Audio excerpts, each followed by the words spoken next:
디모데후서 3장 6절에서부터 17절입니다. 3장 6절에서 17절입니다. 한 절씩 교독하면서 봅시다. 제가 먼저 6절을 읽습니다.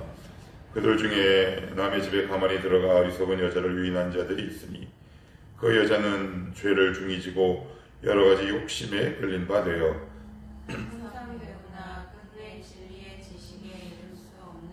얀네와 얀브레가 모세를 대적한 것 같이 그들도 진리를 대적하니 이 사람들은 그 마음이 부패한 자요 믿음에 관하여는 버림받은 자들이라.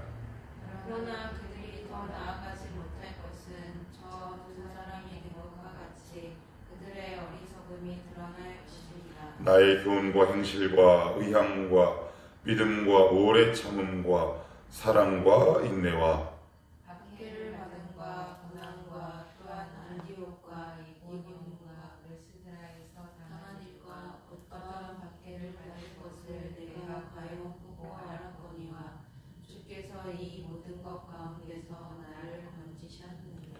무릇 그리스도 예수 안에서 경건하게 살고자 하는 자는 박해를 받으리라. 악한 사람들과 속이는 자들은 더욱 악하여져서 속이기도 하고 속기도 하나니 그러나 너는 배우고 확신한 일에 거하라. 너는 내가 누구에게 배운 것을 알며 또 어려서부터 성경을 알았나니 성경은 능히 너로 하여금 그리스도 예수 안에 있는 믿음으로 말미암아 구원에 이르는 지혜가 있게 하느니라. 모든 성경은 하나님의 감동으로 된 것으로 교훈과 책망과 바르게 함과 의로 교육하기에 유익하니 하나님의 사람으로 온전하게 하며 모든 선한 일을 행할 능력을 갖추게 하려 함이라. 아멘. 어제는 그 말세에 고통하는 때를 이야기를 하는데 이제 부수적으로 바울 사도는 제 6절에서 이렇게 얘기합니다. 6절을 보시면 이게 무슨 내용인가 싶어요. 그들 중에 남의 집에 가만히 들어가 어리석은 여자를 유인하는 자들, 그 여자는 죄를 중히 지고 여러 가지 욕심에 끌린 바 되어. 이게 이제 무슨 얘기냐면 이제 영지주의 교사들을 얘기해요. 이제 배경 설명을 조금 추가적으로 하면 영지주의라는 건 제가 지금 계속 반복하지만 영적 지식을 추구하는 신학 이렇게 이해하시면 되는데 양극단으로 나뉩니다. 영적 지식만을 추구하기 때문에 육체적으로 하는 모든 일들을 나쁘게 생각해요. 쉽게 얘기하면. 그런데 뭔가 신령할 것 같은데 영지주의자들은 두 가지 부류로 나눕니다. 아주 극단적으로 육체적인 일을 싫어하거나 아니면 반대로 쾌락을 좋아해요. 이게 참 아이러니하죠. 그러니까 영지주의의 가장 핵심은 그리스도를 부인하는 거라 그랬어요. 그러니까 그들의 시작과 출발이 잘못된 신학과 잘못된 성경관으로부터 출발하는 거죠. 그러니까 출발 자체가 잘못되었기 때문에 이게 이제 건강한 신앙의 지식 위에 서기가 되게 힘들고 요원하다는 말이죠. 이제 그런 사람들이 어리석은 여자 남의 집에 가만히 들어가. 이거 무슨 얘기냐? 이제 여인들 집에 들어간대. 과부들 집에. 여러분 교회 안에 보시면 참 조심스러운 말이긴 하지만 이게 이단에 한번 갔다 오신 분들 같은 경우에 이게 되게 혼미합니다. 되게 혼미해요. 그래서 누군가 이렇게 말에 되게 쉽게 빠져듭니다.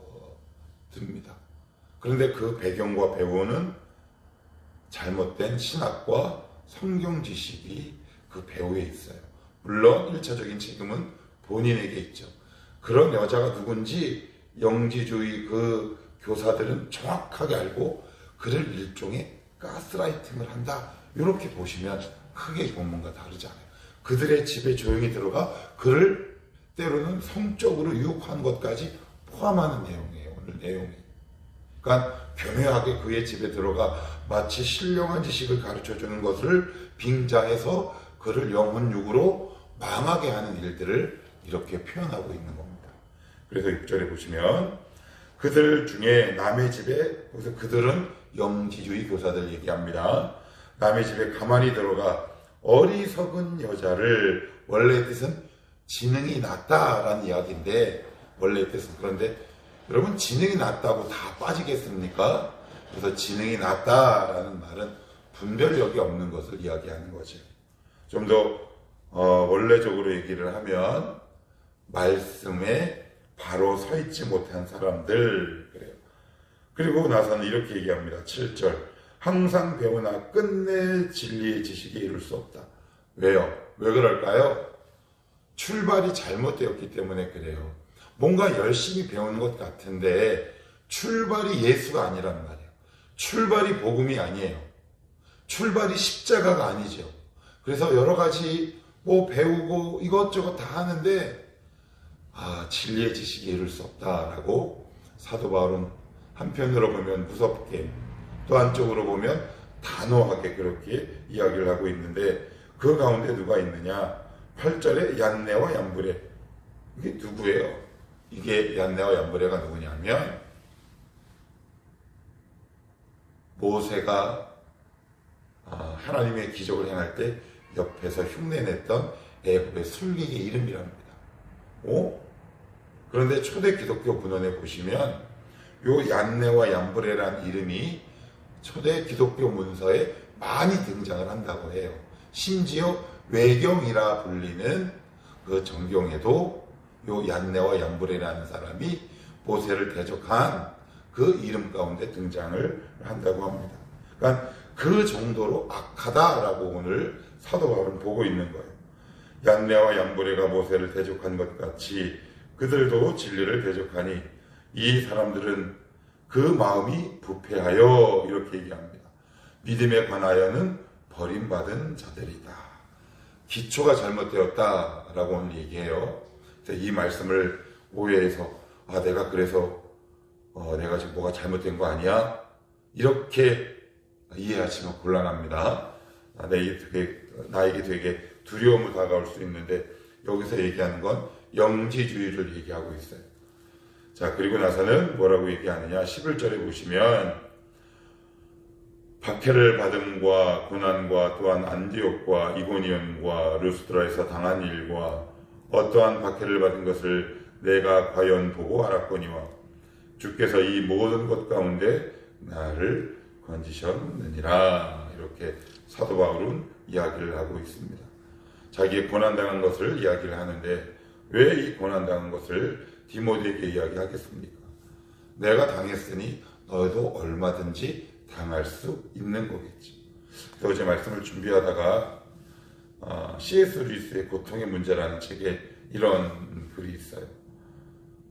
예수를 잘 믿으려고 하는 경건한 자가 왜 고난 당하느냐가 문제가 아니라 왜 나머지 사람들은 고난이 없느냐가 더 중요한 문제입니다. 그러니까 우리는 왜 예수를 잘 믿으려고 하는 사람이 왜 고난을 당합니까? 이렇게 하나님 앞에 묻는데, 정말 중요한 문제는 고난을 당하지 않는 것이 더 중요한 문제예요. 왜요? 그 다음 이렇게 적고 있기 때문에 그래요. 12절 같이 한번 읽어볼까요? 시작. 무릇 그리스도 예수 안에서 경건하게 살고자 하는 자는 박해를 받으리라. 여기서 말하는 박해는 물리적 박해 포함 모든 고난을 다 포함하는 단어다. 이제 이렇게 보시면 돼요. 그러니까 예수를 믿는다라는 말은 다른 말로 고난과 박해의 길로 들어가는 거다라고 성경은 단호하게 이야기하고 있습니다. 그럴 수밖에 없죠. 물과 기름이 섞일 수 없듯이 자기의 정체성과 자기 믿음의 자리를 분명하고 확실하게 드러내면 내가 속한 어떤 형태의 공동체이든지 간에 환영받지 못해요. 고난까지는 당하지 않는지 모르겠지만 환영받을 수는 없어요. 왜요? 우리들은 그들에게 되게 위협적인 존재거든요. 이 말씀을 잘 이해하셔야 돼요. 근데 이 말씀을 아전 인수 국회에서 자기가 지혜 없게 행동하는 것을 두고 당하는 고난을, 이 말씀을 적용하기가 쉽기 때문에 제가 높아심에서 말씀을 드려요.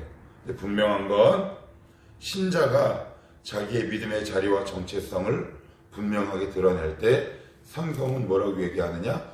박해는 필수 불가결하게 따라온다라고 성경은 얘기해요. 그러니까 정체성을 드러내지 않은 거죠. 내 믿음의 자리를 확연하게 드러내지 않은 거예요.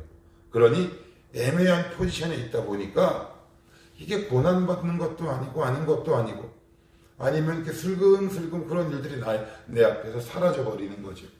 그런데 오늘 사도 바울은 뭐라고 얘기하느냐? 네 믿음의 정체성을 드러내라.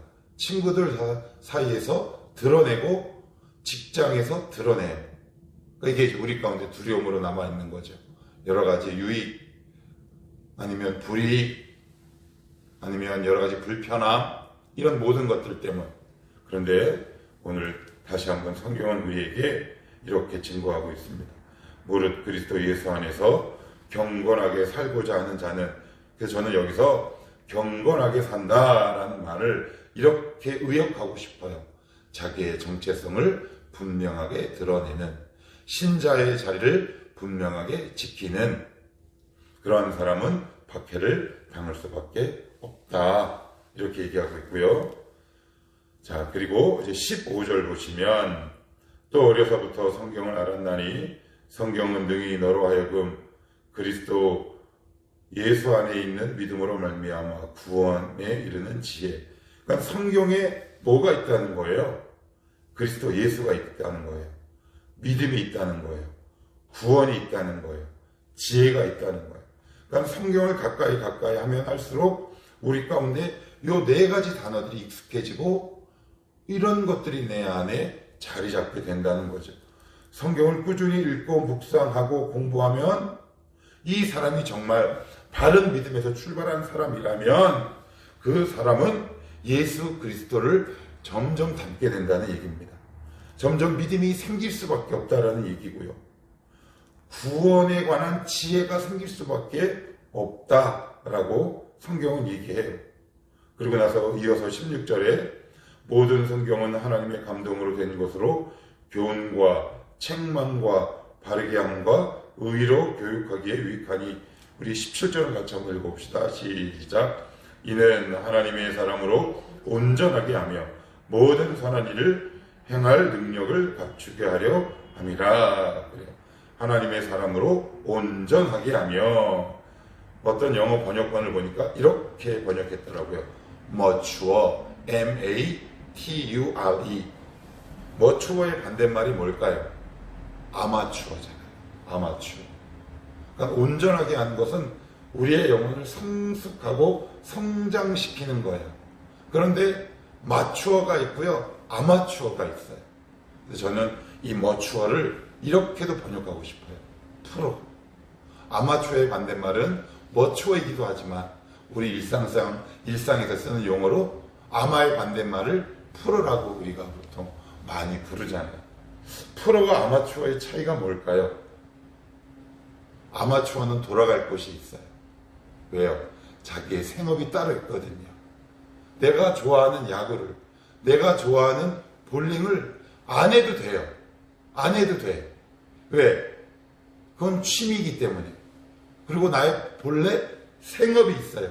그런데 프로는요, 돌아갈 곳이 없어요. 올인해야 돼요. 올인. 내가 머추어하는 게 뭘까? 내가 그리스도 안에서 자라간다라고 하는 게 뭘까? 복음에 올인하는 거죠. 하나님, 저 복음 아니면 갈 데 없습니다. 저 뒤로 물러날 데 없습니다. 아마추어는 언제든지 포기할 여지가 남아 있어요. 왜요? 뒤에 뭔가 자기가 정말 올인해야 할 뭔가 생업이 있기 때문에 그래요. 그런데 프로는요, 머추어한 사람은요, 왜냐하면 이게 생업이거든요. 그러니 여기에 올인할 수밖에 없는 거죠. 뒤로 물러날 때가 더 이상 없어요. 성경은 바로 우리 가운데 이런 역사와 일들을 나타내 보이시고 역사하신다라고 말씀하고 있어요. 16절을 다시 한번 읽어보면 교훈, 책망, 바르게 함과 의로 교육 이렇게 되어 있습니다. 여기 보시면 교훈, 책망, 바르게 함, 의로. 저는 이 말씀을 예전에 처음 볼 때 약간 의아했어요. 별로 우리가 이렇게 동의하고 싶은 말씀, 단어는 아니에요. 교훈, 책망, 바르게 함, 의로 교육하기. 바르게 함과 의로 교육하다라는 말은 굽은 것을 핀 거거든요. 책망 별로 썩 달갑지 않아요. 교훈도 그렇고요. 이렇게 됐으면 좋겠는데 위로, 치유, 회복. 그런데 책망받을 때 치유되고 회복됩니다. 우리 애가 치유된다는 건 굽은 것이 펴지는 것이 치유되고 회복되는 일이에요. 이 단어 안에 다 포함되어 있는 거거든요. 하나님의 말씀을 통해 책망받으면 치유됩니다. 하나님의 말씀을 통해 책망받으면 회복됩니다. 하나님의 말씀을 통해 찔림을 받으면 우리가 고침을 받습니다. 오직 성경이 이 일을 가능케 합니다. 그래서 우리가 성경과 말씀을 가까이 해야 하는 이유. 그래서 결국 우리가 아마추어가 아니라 프로가 된답니다. 성경을 꾸준히 읽고 계속해서 묵상해 나가십시오. 우리를 잘하게 하신답니다. 우리를 프로의 길로 인도하신답니다. 우리가 성경을 통해 아마추어가 되지 않기를 원해요. 하나님, 제가 믿음에 있어서 성장한 머추어 같은 성숙한 자가 되게 하옵소서. 그래서 늘 작은 일에도 삐뚤빼뚤 넘어지는 자들이 아니라, 비록 넘어질 수 있죠. 실수할 수 있죠. 그렇지만 예전보다 더욱더 그 숫자와 빈도가 덜하고, 예전에는 6개월 만에 일어났다면 지금은 5개월, 그리고 그 다음은 4개월, 그 다음은 3개월, 이렇게 회복되는 시간이 빨라지는 것도 내가 자라가고 있는 증거다. 이렇게 보시면 좋을 것 같습니다. 이렇게 날마다 그리스도 예수 안에서 자라갈 수 있기를 축복합니다. 기도합시다.